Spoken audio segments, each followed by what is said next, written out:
Hello guys, आज की इस वीडियो में हम बात करेंगे सिस्टम सॉफ्टवेयर के बारे में, एप्लीकेशन सॉफ्टवेयर के बारे में और उनके बीच के डिफरेंस के बारे में।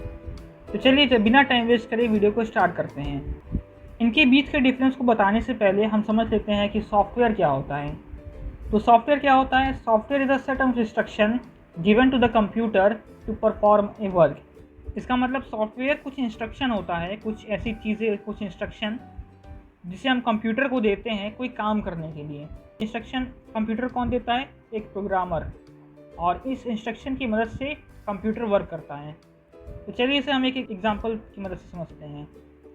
तो आपने अपने कीबोर्ड पे कोई बटन प्रेस किया तो वो लेटर जो होगा वो आपकी स्क्रीन पर शो हो जाएगा। तो ये एक वर्क हुआ, कंप्यूटर ने एक वर्क किया और इस वर्क को करने के लिए उसे कुछ इंस्ट्रक्शन ऑलरेडी दिया गया होगा। तो हम इसे कह सकते हैं कि ये जो वर्क हुआ वो एक सॉफ्टवेयर की मदद से हुआ। तो ये हो गया सॉफ्टवेयर का एक एग्जांपल। इसके बाद एक दूसरा एग्जांपल देखते हैं। जैसे जब आप अपना कंप्यूटर खोलते हैं तो उस केस में दिखाता है विंडोज़ लोडिंग फाइल्स। उस केस में विंडोज़ जो होता है, जो आपका ऑपरेटिंग सिस्टम है, वो फाइल्स को आपके मेन मेमोरी या रैम में जाकर के स्टोर करता है। तो ये भी एक वर्क है जो हमारा कंप्यूटर कर रहा है। तो इस वर्क को अगेन करने के लिए किसी ने इंस्ट्रक्शन लिखा है, किसी प्रोग्रामर ने इस वर्क करने के लिए पहले से इंस्ट्रक्शन कंप्यूटर में स्टोर करके रखा हुआ है। तो ये वर्क भी एक सॉफ्टवेयर की वजह से हो रहा है। ये हो गया दूसरा एग्जांपल। तो सॉफ्टवेयर समझ लेने के बाद हम समझते हैं सिस्टम सॉफ्टवेयर क्या होता है, एप्लीकेशन सॉफ्टवेयर क्या होता है और उनके बीच में क्या डिफरेंस होता है।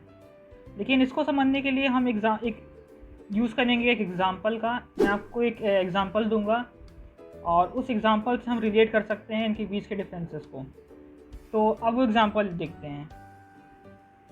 तो ये हमारे पास है गॉड, भगवान जिसने हम सबको बनाया है। तो ये हमारे पास में है गॉड। ये हो गए हम लोग, ये हो गए हम इसे अपने आप को मान सकते हैं। अब हम हर काम करते हैं, जैसे हम चलते हैं, सोते हैं, उठते बैठते हैं, खाना पीना खाते हैं, तो हम वर्क कर रहे हैं। और इस वर्क को करने के लिए हमारे ब्रेन में कुछ इंस्ट्रक्शन ऑलरेडी इंस्टॉल है जो हमारे नेचर ने हमें इंस्टॉल करके दिया है। तो क्या यहाँ पर हम अपने गॉड या नेचर को प्रोग्रामर बोल सकते हैं और अपनी खुद को हम यहाँ अपनी खुद की बॉडी को कंप्यूटर, अपने ब्रेन को एक स्टोरेज डिवाइस जैसे hard drive, hard disk, SSD, और जो गॉड नेचर ने हमें इंस्ट्रक्शन दिए हैं उसे हम सॉफ्टवेयर बोल सकते हैं? हाँ, तो ये एग्जाम्पल आपको समझ में आ रहा होगा कि God is like a programmer. हमारी बॉडी एक कंप्यूटर की तरह है, मतलब एक हार्डवेयर जिसे हम छू सकते हैं, और हमारा ब्रेन एक एसएसडी स्टोरेज, एक हार्ड डिस्क की तरह है जहाँ पर हमारी प्रोग्रामर द्वारा दिए गए इंस्ट्रक्शन को स्टोर किया जाता है। और वो जो इंस्ट्रक्शन होता है वो होता है सॉफ्टवेयर। अब इसमें से कुछ काम ऐसे होते हैं जो सिर्फ हमसे जुड़े हुए हैं, जो सिर्फ हमारे सिस्टम या हमारे खुद के बॉडी को मेंटेन करने के लिए दिए गए हैं। जैसे हम सोते हैं, उठते बैठते हैं, चलते खाते पीते हैं। तो ये सब कुछ ऐसे वर्क हैं जो सिर्फ और सिर्फ हमारी बॉडी से साथ जुड़े हुए हैं।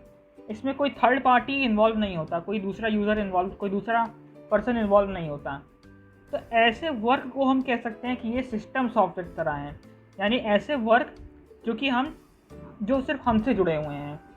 और एक दूसरा एग्जांपल लेते हैं। जैसे हमारी मम्मी ने हमें कहा जा कर के आलू ले आओ। तो अब ये कुछ ऐसे इंस्ट्रक्शन उन्होंने दिए हैं जो हमसे नहीं जुड़ा, और ये ऐसे इंस्ट्रक्शन हैं जो पर्टिकुलर वर्क कर रहे हैं। तो आलू लाना एक वर्क हो गया, और ये इंस्ट्रक्शन जो है जा कर के आलू ले आओ, ये सिर्फ एक ही वर्क कर पाएगा। तो ये एग्जांपल है एप्लीकेशन सॉफ्टवेयर का। अब अगर उन्हें कोई दूसरा काम करवाना है, अब जैसे अगर उन्हें प्याज मंगवाना है तो उन्हें एक दूसरा इंस्ट्रक्शन देना पड़ेगा, आपको जा करके प्याज ले आओ। तो ये दूसरा काम कराने के लिए उन्हें दूसरा इंस्ट्रक्शन देना पड़ेगा, मतलब दूसरे काम के लिए एक दूसरे एप्लीकेशन सॉफ्टवेयर का इस्तेमाल यहाँ पर होगा। तो ये एग्जांपल है जिसकी मदद से हम रिलेट कर सकते हैं कि सिस्टम सॉफ्टवेयर क्या होता है, एप्लीकेशन सॉफ्टवेयर क्या होता है और इनके बीच में क्या डिफरेंसेस होते हैं। तो यहाँ तक आपको समझ में आ गई होगी बात। अब हम आगे बढ़ते हैं और सिस्टम सॉफ्टवेयर की कुछ प्रॉपर्टीज़ देख लेते हैं। तो सबसे पहले definition, system software are the software which is used to do the work related to maintaining the computer और सिस्टम इटसेल्फ। यानी ऐसे सॉफ्टवेयर जो कि खुद कंप्यूटर को मैनेज करने का या मेंटेन करने का काम करते हैं। कुछ प्रॉपर्टीज़ जैसे कि ये जो सॉफ्टवेयर होते हैं वो सिस्टम की ज़्यादा क्लोज होते हैं। आपने देख लिया कैसे सिस्टम क्लोज होते हैं। तो जैसे 2 कंपोनेंट को मैनेज करना और फाइल मैनेज करना, डिस्क मैनेजमेंट करना, ये सब काम सिस्टम से क्लोज होते हैं, इसलिए सिस्टम सॉफ्टवेयर ने कहा जाता है। ये मल्टीपल वर्क कर सकते हैं, जैसे ये एक साथ कई काम कर सकते हैं। तो जैसे हमारा ऑपरेटिंग सिस्टम कई काम कर सकता है, तो ये सिस्टम सॉफ्टवेयर हो गया। इसमें यूज़र का इंटरेक्शन ज़रूरी नहीं होता, मतलब यूज़र इंटरेक्ट कर भी सकता है और यूज़र इंटरेक्ट नहीं भी कर सकता है। जैसे जब हम कंप्यूटर ऑन करते हैं तो विंडोज़ या कोई भी ऑपरेटिंग सिस्टम फाइल्स को लोड करता है, तो यहाँ पर यूज़र का इंटरेक्शन नहीं हुआ। और जैसे जब हम कीबोर्ड पे कोई बटन प्रेस करते हैं तो लेटर टाइप हो जाता है, तो यहाँ पर यूज़र का इंटरेक्शन हुआ है। तो सिस्टम सॉफ्टवेयर में यूज़र का इंटरेक्शन हो भी सकता है और यूज़र का इंटरेक्शन नहीं भी हो सकता है। और अगला है कि ये जो है यूज़र और हार्डवेयर के बीच में एक मीडिएटर का काम करता है। मतलब जैसे हम अपने हार्डवेयर को कंट्रोल करते हैं तो वो हम सिस्टम सॉफ्टवेयर की मदद से करते हैं, उसमें एप्लीकेशन सॉफ्टवेयर कोई भी इस्तेमाल नहीं होता है। अब कुछ एग्जांपल सिस्टम सॉफ्टवेयर के देखते हैं। जैसे कि हमारे पास ऑपरेटिंग सिस्टम है, तो आपके पास विंडोज़ है, मैक ओएस है, लाइनक्स है या एंड्रॉयड है, तो ये सब ऑपरेटिंग सिस्टम है।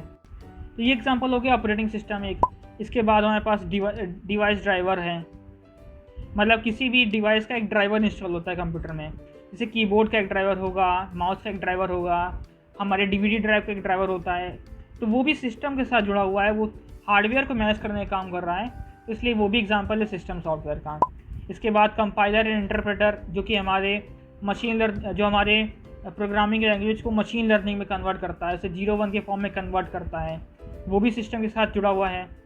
इसके बाद डिस्क मैनेजमेंट, जो हमारे डिस्क को मैनेज करता है, जैसे कितनी मेमोरी एलोकेट करनी है एसएसडी को, हार्ड डिस्क को, या सी ड्राइव में कितनी स्टोरेज होनी चाहिए, डी ड्राइव में कितनी होनी चाहिए, ये डिस्क मैनेजमेंट टूल होता है। देन ये फाइल मैनेजमेंट टूल, ये सब एग्जांपल हो गए सिस्टम सॉफ्टवेयर के। तो सिस्टम सॉफ्टवेयर हमें उम्मीद है आपको अब तक समझ में आ गया होगा। अब हम आगे बात करते हैं एप्लीकेशन सॉफ्टवेयर के बारे में। तो एप्लीकेशन सॉफ्टवेयर पहले डेफिनेशन देख लेते हैं। तो application software are used to perform a particular task, मतलब एक पर्टिकुलर टास्क को परफॉर्म करने के लिए एप्लीकेशन सॉफ्टवेयर बना है। जैसे हमारे पास में एडोबी फोटोशॉप है, तो वो पर्टिकुलर वर्क करता है, तो वो हो गया एप्लीकेशन सॉफ्टवेयर। अब इसकी कुछ प्रॉपर्टीज़ की बात करते हैं। जैसे ये ज़्यादा क्लोज होते हैं यूज़र के साथ, मतलब यहाँ पर यूज़र इंटरेक्शन ज़्यादा होता है इन सॉफ्टवेयर में, ये यूज़र की हेल्प करते हैं। और ये सिर्फ एक ही पर्टिकुलर वर्क कर सकते हैं। तो जैसे हम बात करें VLC मीडिया प्लेयर की, तो वो सिर्फ वीडियो प्ले कर सकता है, ऑडियो प्ले कर सकता है, और वो वीडियो एडिटिंग का वर्क नहीं कर सकता, तो वो एक पर्टिकुलर वर्क कर रहा है। और इसके अलावा यहाँ पर बिना यूज़र के इंटरेक्शन से वो वर्क नहीं कर सकता, मतलब यूज़र का इंटरेक्शन होना वहाँ पर कंपलसरी होता है। तो ये बात होगी एप्लीकेशन सॉफ्टवेयर की। अब हम एग्जांपल देख लेते हैं एप्लीकेशन सॉफ्टवेयर का। जैसे हमारे पास में व्हाट्सएप हो गया, फेसबुक हो गया, फोटोशॉप हो गया, VLC मीडिया प्लेयर हमने बता दिया, और ओला, पेटीएम, तो ये सब आप अपनी लाइफ में यूज़ करते हैं। ये सब जितने भी सॉफ्टवेयर हैं, ये सब सिर्फ और सिर्फ एक ही काम को कर रहे हैं, तो इसलिए ये है एप्लीकेशन सॉफ्टवेयर। और एप्लीकेशन सॉफ्टवेयर को हम एप्लीकेशन कहते हैं, इसे सिंपल भाषा में इसे हम एप्लीकेशन कह सकते हैं, और शॉर्ट फॉर्म में से हम ऐप भी कह सकते हैं, तो इसे ऐप कह सकते हैं हम। तो ये हो गया एप्लीकेशन सॉफ्टवेयर कंप्लीट। अब आपको यहाँ तक हमें पूरी उम्मीद है कि आपको एप्लीकेशन सॉफ्टवेयर भी समझ में आ गया होगा। तो सिस्टम सॉफ्टवेयर हमने समझ लिया, एप्लीकेशन सॉफ्टवेयर हमने समझ लिया, और उनके बीच के डिफरेंसेस को भी हमने समझ लिया है। हमें उम्मीद है कि आपको ये चीज़ समझ में आ गई होगी कि इनके बीच के डिफरेंसेस क्या है। तो बस दोस्तों, आज की वीडियो में बस इतना ही, फिर मिलते हैं नेक्स्ट वीडियो में। Thank you and good bye.